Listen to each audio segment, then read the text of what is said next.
Bayou Time Sports is brought to you by Terrible General Health Systems Community Sports Institute in conjunction with Barker Honda.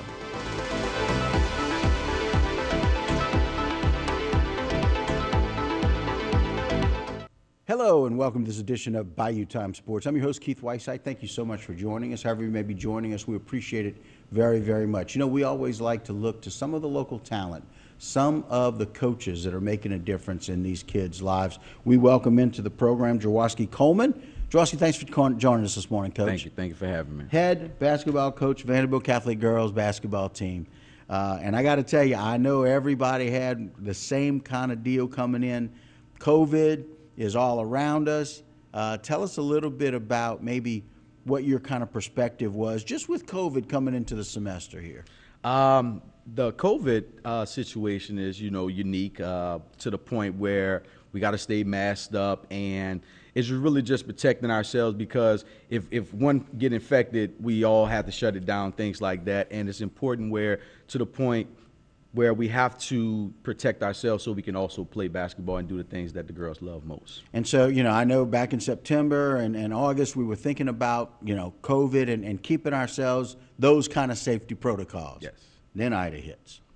Yes, Ida did hit us, and it really kind of messes up because we was in preseason where we was training and really grinding, and the girls was really bonding. That's our real bonding moment to show where we all lift each other up and see the grind, and it just hit us, and it kind of hit us with we just stopped. Right. And honestly, I was actually surprised because when we did actually get back, my girls was actually in good shape. Wow. So they did what they needed to do individually. It tells you a little bit about their character, right? Yes, it tells correct. you a little bit about them individually.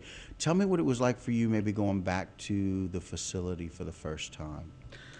Walk me through that. Okay, first I saw pictures. I was like, wow, are we going to have a season? Yeah, For so one. that's kind of the first thought, right? You saw the pictures and then, oh my God, is that the end of our basketball season? Mm-hmm. Okay, tell me your next thoughts. Walk me through it. And then after we was actually lucky where we was able to go to Thibodeau and be at Edie White. Want to thank the diocese for allowing that to happen. Want to thank also the administration at Edie White for opening us up, the staff, open arms, caring, and honestly, it was a really great experience for myself because honestly, my first time being on Edie White campus, being an alum of Vandebilt, Right. So it felt a little weird, but honestly, by seeing the kids and all the kids being happy with the new smiles, that's what made it really inviting, and it was an easier transition for us. I've been talking about it for several months now. I was fortunate enough to have the group from the diocese on, Suzanne and Lonnie, and talking about the option. And we saw some of the pictures for the first day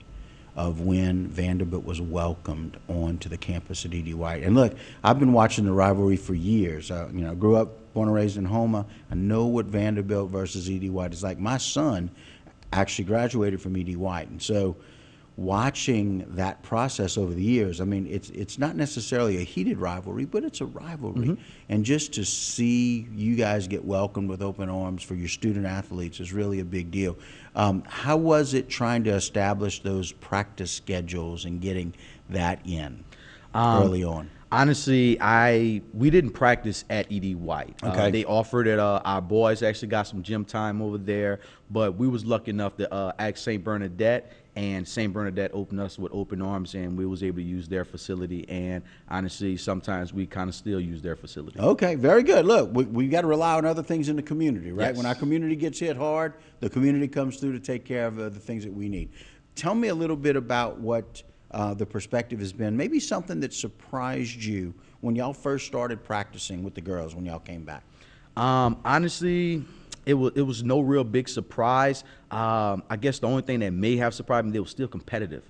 They were still wanting to get the job done. What I love most about my girls, they hold each other accountable. Oh, and wow. They really push each other. And sometimes, hey, coach, can we mix up the teams, And they really just push each other. But as soon as practice is over, they're all friends. They go in each other's houses, go and support the boys' basketball team or different events on campus. And that's what I love most about the girls. Well, it seems like there wasn't very much lethargy. It wasn't really a hurricane hangover, if you will. Some people have had that hurricane hangover. They've had that affect their school, their families, but you didn't have that. Well, we had our issues with families, Right. getting some damage, and especially our girls down the Bayou. We really reached out to them, and they're a real tough group. Love those families, and they're actually rebuilding now, still in the process, and we just support them in any way they need. Isn't it remarkable to see? And this is one of those things that we talk about all the time. Kids know 5 to 10 times more than we ever give them credit for. They're also probably 5 to 10 times more resilient than we know, and especially for those that have a focus. And it seems like your girls kept focus, even through the distractions of the hurricane, the distractions of damage, the distractions of needing to do some other things with family. It seems like they kind of stayed together, kind of stuck together. Yes, they did. And honestly, we break it down after practice on 1, 2, 3 family. And that's what it's about at the end of the day. It's all about the community, helping each other. And that's what we try to instill in our girls. And that's what I know our parents are doing at the home. They're really instilling great morals with our girls. Well, and again, some of the people that have come on have been awfully surprised about what this community can do in staying positive, what this community can do in staying together, and what this community can do in responding and rebuilding. And, some programs have to kind of rebuild themselves. It doesn't sound like Vandebilt had to do much of that. So, listen, one of those things, you were very eloquent about talking about how the girls were doing and some of the things that we've seen from them. Let's talk a little bit about the start to the season. Let's talk about game one. Were they ready? Honestly, game one, they was a little nervous. Okay. Our team is full of sophomores and freshmen. We have 3 juniors, no seniors. Wow. So, which is really awesome to the point where I really didn't know what to expect, because basically Gotcha. it was a new team, new transition into basically some different style of ball. Okay. All right. Now, speaking of, what kind of style of ball are y'all running? Honestly, defensively, we like to play man-to-man, full court. We like to get up in you. We like to really just try to dictate the tempo of the game and really try to get you to play our style of ball. We want to play fast on offense. We're trying to get quick shots up, big-time rebounds. And honestly, the girls really enjoy that style of ball. And honestly, we use the practice in the preseason this summer to really just dictate what we wanted to do this year. I like it. So defensively, you take it to them, and when you do that, the option for getting some steals, options for getting some quick buckets, and making a difference of an offense. Yes, sir. We try to play a lot of the passing lanes, really just solid defense. That's the main thing. Try to not make silly mistakes and really just get after you. Okay. Tell me something that you learned that you were surprised by this year. What did the girls do that surprised you this year? Honestly, the poise of our young girls. Okay. To say, we've been playing in some big games, playing against the number 1 team in the state, number 2 team in the state, and they wasn't rattled at all. They were really poised to the point where, hey, Coach, we got it. And they always tell, hey, Coach, we got your back. Wow. Yes. Well, I tell you, that's awfully special to have, especially with the makeup of the team. Mostly sophomores and freshmen, and just with 3 juniors. And very often, I know a lot of coaches kind of rely on that senior leadership.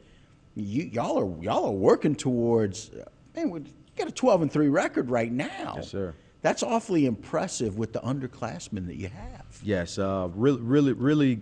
Honestly, the girls have an old soul, Okay. to the point where they have experienced a lot. They have played on the AAU level, played on a high AAU level, so that would actually catapult a lot of things moving forward for us. And the juniors that we have, they've been playing basically since the 8th grade, and they've really been a real good leader, big sister to the younger girls. Yeah, look, it makes a huge difference when you have that good leadership on your team. And, that AAU ball, that summer ball, that makes a huge difference. Yes. Because it takes away some of that nervousness. I bet the nervousness went away pretty quickly after they started that first game. So walk us through the season a little bit and how y'all kind of have done. You played some big games, and now here ranked second in Division II. That's pretty good.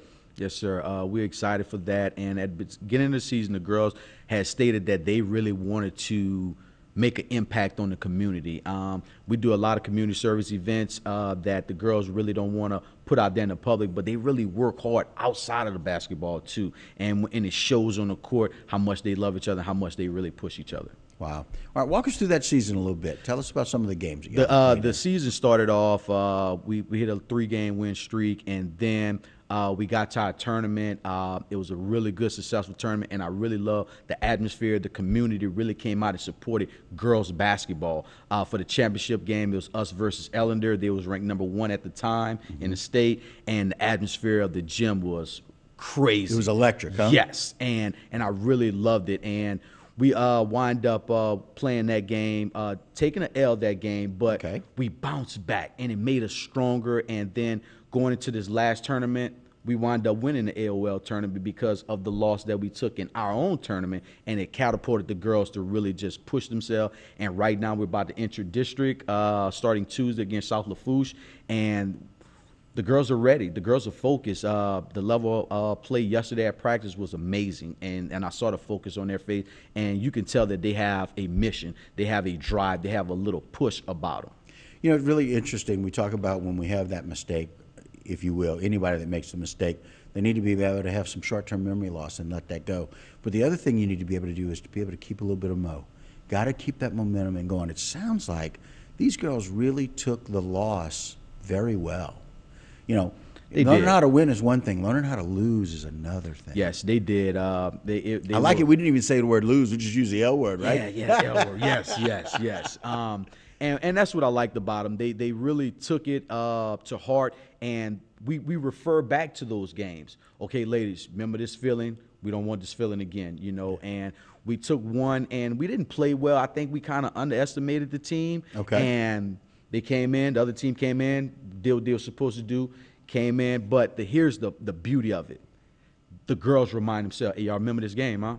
Let's not let it happen again. And that's their motivation. They motivate themselves, and that's what I really love about it. And it makes my job a little easier. Well, listen, you got to be able to instill those things in them. They've got to be able to have some really good trust amongst each others and with you, and the fact that they can motivate themselves. You're right. That's a huge deal. Yes. Last 30 seconds, let's talk a little bit about what you're expecting for the rest of the season. Honestly, the girls want to win district, want to be crowned district champs, and they really want to make an impact on the playoffs. We didn't set any goals, really, of how far we want to go. Until that last horn goes off, that's when we're going to play. And that's the main goal, just push each other and really just hold each other accountable to the point where wherever the chips fall, that's where they fall. Wow. Coach Coleman reminding his girls to take it one game at a time, get ready for this one. After this one's gone, we'll get ready for the next one. Coach, good luck to you. We hope you and Vandebilt go deep into the playoffs. Maybe bring home a championship. Yes, sir. All right. Thanks for joining us today. Thank you. All right, guys, and that will do it for this edition of Bayou Time Sports. Don't go anywhere. A lot more local programming when we continue.